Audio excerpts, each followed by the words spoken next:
This is America. Everyone has access. That is the promise. What follows is not opinion. It is the record. Over the last 100 years, American policy stopped naming race, but it didn't stop producing racial outcomes. What changed was not who benefited. What changed was how everyone is allowed to try. Only some are allowed to fail safely.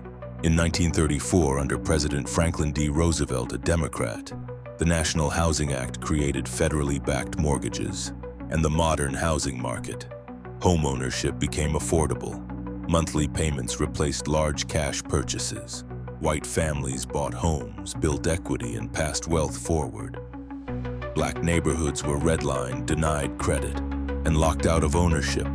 White wealth is compounded through property appreciation. Black families were forced into renting and instability.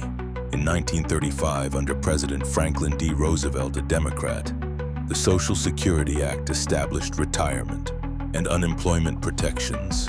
Wages were insured, old age became survivable, white workers accumulated safety nets and generational stability. Black workers concentrated in excluded jobs received no early protection. White families recovered from hardship. Black families absorbed every shock alone. In 1944, under President Franklin D. Roosevelt, a Democrat, the GI Bill promised education and housing benefits to veterans. College tuition was subsidized. Mortgages were guaranteed. White veterans entered universities, professions, and suburbs. Black veterans were blocked by segregated schools, banks, and housing markets. White families climbed into the middle class. Black families returned to limited opportunities despite equal service.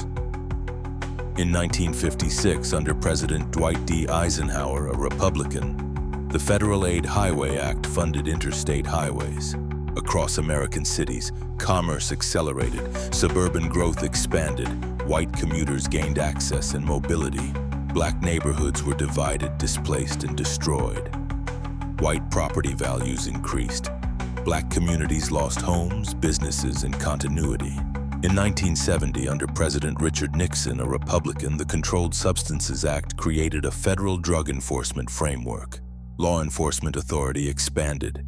Federal resources increased. White drug use was treated as a public health issue. Black drug use was treated as a criminal threat. White families absorbed mistakes. Black families absorbed arrests, records, and surveillance.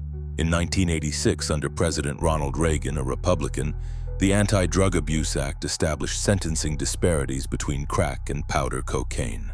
Punishment intensified. Mandatory minimums removed discretion. White users received lighter sentences. Black users received decades. White households retained labor and income. Black households lost wage earners and stability. In 1994, under President Bill Clinton, a Democrat, the Violent Crime Control and Law Enforcement Act expanded policing and prisons. Federal funding increased incarceration capacity. Sentences lengthened. Crime declined in some areas.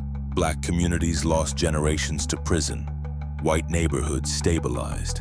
Black neighborhoods absorbed social and economic rupture. In 1999, under President Bill Clinton, a Democrat, the Gramm-Leach-Bliley Act removed barriers between commercial and investment banking.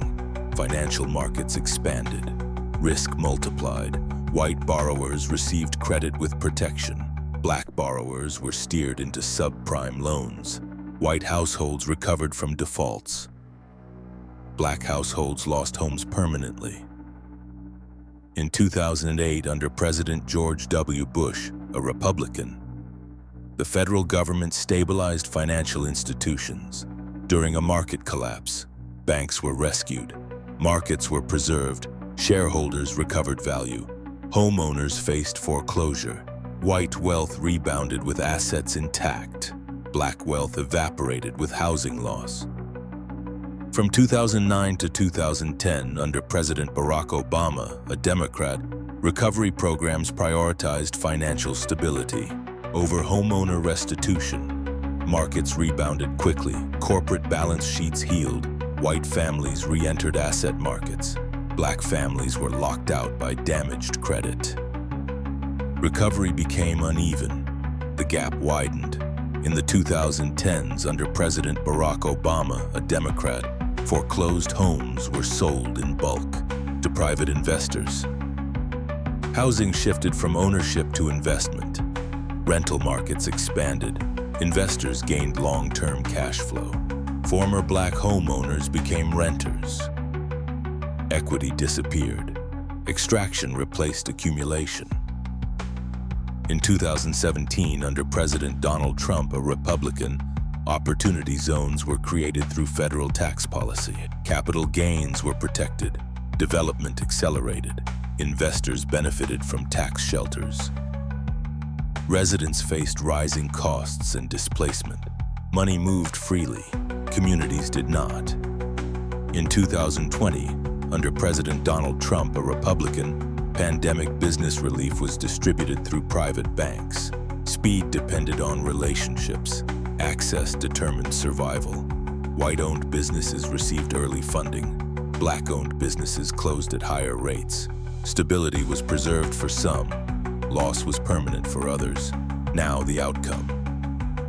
In 1968, the median white household held several times the wealth of the median black household. In 2020, after civil rights laws, after fair housing policy, after equal access, the gap was wider. This was not accidental. Wealth is not built by income alone. It is built by protection from loss, by recovery after failure, by insulation from collapse. Policy decides who absorbs risk. Policy decides who is rescued from it. One party expanded systems without correcting the imbalance. The other reduced enforcement and oversight. The outcomes remained consistent.